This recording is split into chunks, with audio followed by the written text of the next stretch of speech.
2026년 5월 9일 토요일 말씀 묵상 함께 시작합니다. 오늘 말씀은 창세기 38장 1절에서 30절까지 있는 말씀입니다.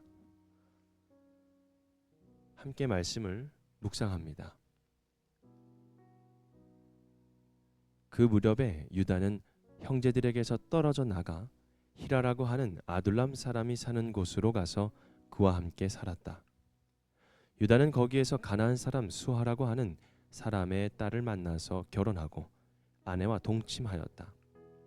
그가 임신하여 아들을 낳으니 유다가 그 아들 이름을 에르라고 하였다.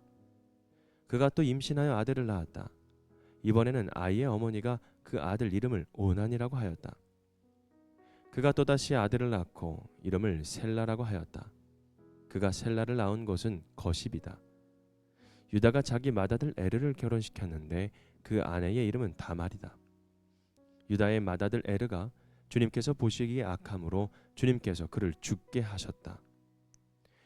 유다가 오난에게 말하였다. 너는 형수와 결혼해서 시동생으로서의 책임을 다해라. 너는 내 형의 이름을 이을 아들을 낳아야 한다. 그러나 오난은 아들을 낳아도 그가 자기 아들이 안 되는 것을 알고 있었으므로 형수와 동침할 때마다 형의 이름을 이을 아들을 낳지 않으려고 정액을 땅바닥에 쏟아버리곤 하였다. 그가 이렇게 한 것이 주님께서 보시기에 악하였다. 그래서 주님께서는 오난도 죽게 하셨다. 유다는 자기의 며느리 다말에게 말하였다. 나의 아들 셀라가 다 클 때까지 너는 내 친정 아버지 집으로 돌아가서 과부로 살고 있으거라. 유다는 셀라를 다말에게 주었다가는 셀라도 제 형들처럼 죽을지 모른다고 생각하였다. 그 뒤에 오랜 세월이 지나서 수아의 딸 유다의 아내가 죽었다. 곡을 하는 기간이 끝났을 때에 유다는 친구 아둘람 사람 히라와 함께 자기 양들의 털을 깎으러 딥나로 올라갔다. 다말은 너의 시아버지가 양털을 깎으러 딥나로 올라간다 하는 말을 전해 듣고서 과부의 옷을 벗고 너울을 써서 얼굴을 가리고 딥나로 가는 길에 있는 에나임 어귀에 앉았다. 그것은 막내 아들 셀라가 이미 다 컸는데도 유다가 자기와 셀라를 짝지어주지 않았기 때문이다. 길을 가던 유다가 그를 보았지만 얼굴을 가리고 있었으므로 유다는 그가 창녀인 줄을 알았다. 그래서 유다는 그가 자기 며느리인 줄도 모르고 길가에 서 있는 그에게로 가서 말하였다. 너에게 잠시 들렀다가 자, 들어가자. 그때에 그가 물었다. 저에게 들어오시는 값으로 저에게 무엇을 주시겠습니까? 유다가 말하였다. 나의 가축대에서 새끼 염소 한 마리를 보내마. 그가 물었다. 그것을 보내실 때까지 어떤 물건이든지 담보물을 주시겠습니까? 유다가 물었다. 내가 너에게 어떤 담보물을 주랴? 그가 대답하였다. 가지고 계신 도장과 허리끈과 가지고 다니시는 지팡이면 됩니다. 그래서 유다는 그것들을 그에게 맡기고서 그에게 들어갔는데 다말이 유다의 아들을 임신하게 되었다. 다말은 집으로 돌아와서 너울을 벗고 도로 과부의 옷을 입었다. 한편 유다는 자기 친구 아둘람 사람 편에 새끼 염소 한 마리를 보내고 그 여인에게서 담보물을 찾아오게 하였으나 그 친구가 그 여인을 찾지 못하였다. 그 친구는 거기에 사는 사람들에게 에나임으로 가는 길가에 서 있던 창녀가 어디에 있느냐고 물었다. 그러나 그들의 말이 거기에는 창녀는 없다고 말하였다. 그는 유다에게 돌아가서 말하였다. 그 여인을 찾지 못하였네. 그보다도 거기에 사는 사람들이 그러는데 거기에는 창녀가 없다고 하네. 유다가 말하였다. 가질 테면 가지라지. 잘못하다가는 창피만 당하겠네. 어찌하였든지 나는 새끼 염소 한 마리를 보냈는데 다만 자네가 그 여인을 찾지 못한 것뿐일세. 석 달쯤 지난 다음에 유다는 자기의 며느리 다말이 창녀짓을 하여 임신까지 했다는 소문을 들었다. 유다가 명하였다. 그를 끌어내서 화형에 처하여라. 그는 끌려 나오면서 시아버지에게 전가를 보냈다. 저는 이 물건 임자의 아이를 배웠습니다 하고 말하였다. 다말은 또 말을 계속하였다. 잘 살펴보십시오. 이 도장과 이 허리끈과 이 지팡이가 누구의 것입니까? 유다는 그 물건들을 알아보았다. 그 아이가 나보다 옳다. 나의 아들 셀라를 그 아이와 결혼시켰어야 했는데 하고 말하였다. 유다는 그 뒤로 다시는 그를 가까이 하지 않았다. 다말이 몸을 풀 때가 되었는데 태 안에는 쌍둥이가 들어있었다. 아기를 막 낳으려고 하는데 한 아이가 손을 내밀었다. 산파가 진홍색 실을 가져다가 그 아이의 손목에 감고서 말하였다.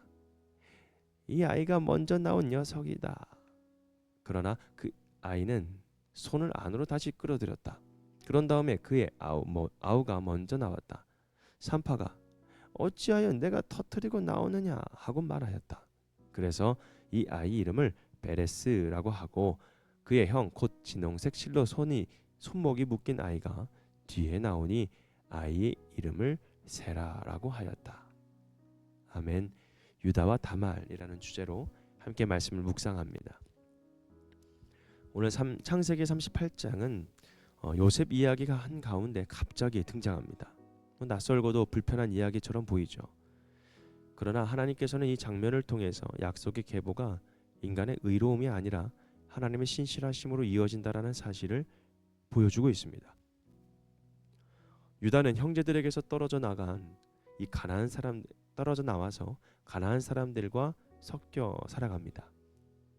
그는 가나안 사람 수아의 딸과 결혼하며 하나님의 언약 공동체의 정체성보다 세상의 방식에 더 가까워집니다.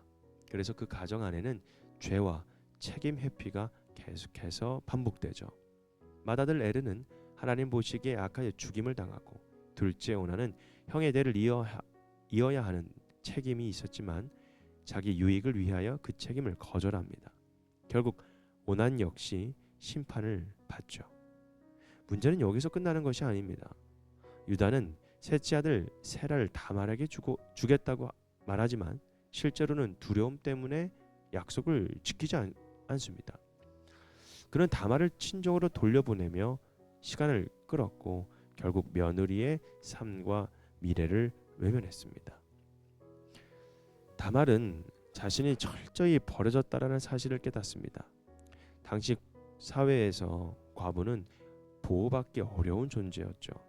그래서 다말은 언약의 가문 가운데 정당하게 보호를 받아야 했지만 유다는 그것을 피했습니다. 그러니까 책임을 피했다는 것이죠. 결국 다말은 유다가 양털을 깎으러 가는 길목에서 얼굴을 가리고 유다를 기다립니다. 그래서 유다는 욕망에 이끌려 다말이 누구인지도 모른 채 가까이 가죠. 그리고 자신의 도장과 허리끈과 지팡이를 담보로 맡깁니다. 이것은 단순한 물건이 아니라 당시 한 사람의 신분과 권위를 나타내는 표시였습니다. 시간이 지나 다말의 임신 사실이 알려지자 유다는 가장 먼저 심판자가 됩니다. 그러나 다말이 담보물을 내보이며 이 물건 임자의 아이를 배웠다고 말하죠. 순간 유다는 숨길 수 없는 그 진실 앞에 서게 됩니다. 그리고 마침내 이렇게 고백하죠. 이 아이가 나보다 옳다고요. 이 고백은 단순한 뭔가 패배가 아니라 자신의 죄와 책임 회피를 인정하는 회개의 자리였습니다. 놀라운 것은 하나님께서 이 부끄럽고 혼란스러운 사건 속에서도 약속의 계보를 이어가셨다라는 사실이죠. 다말이 낳은 베레스의 계보를 통해서 훗날 다윗 왕이 나오고 결국 예수 그리스도께서 나오십니다. 인간의 실패와 죄가 하나님의 약속을 끊어내지 못한다라는 것입니다. 오히려 하나님은 무너진 자리 속에서도 하나님의 놀라운 은혜의 역사를 이어가십니다. 여러분 오늘 말씀을 잘 읽어나가며 묵상해 나간다면 여러분 오늘 하나님이 어떤 분이신가를 우리가 알게 되는데 먼저 첫 번째로는 책임을 외면한 사람도 포기하지 않으시는 하나님이시라는 것입니다.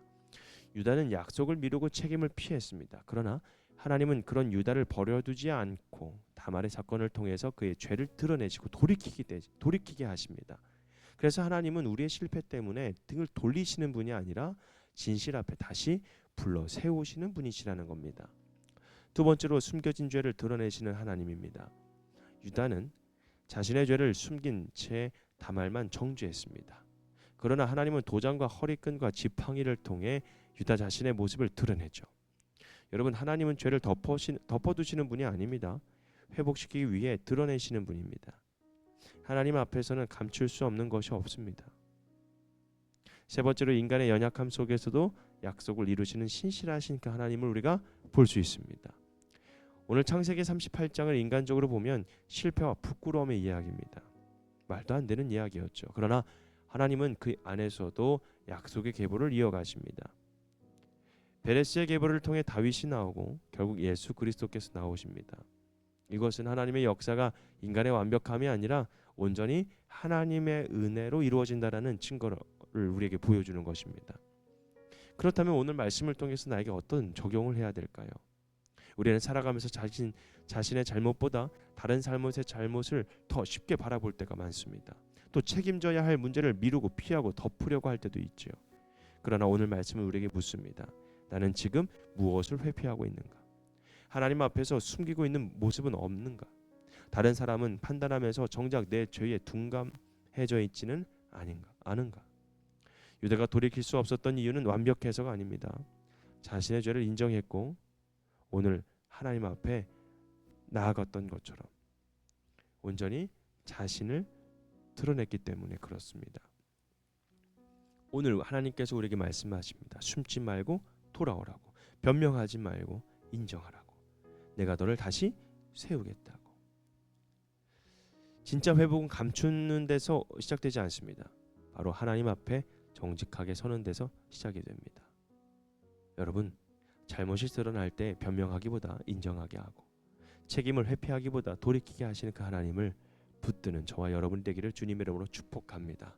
오늘 말씀 묵상 마치겠습니다.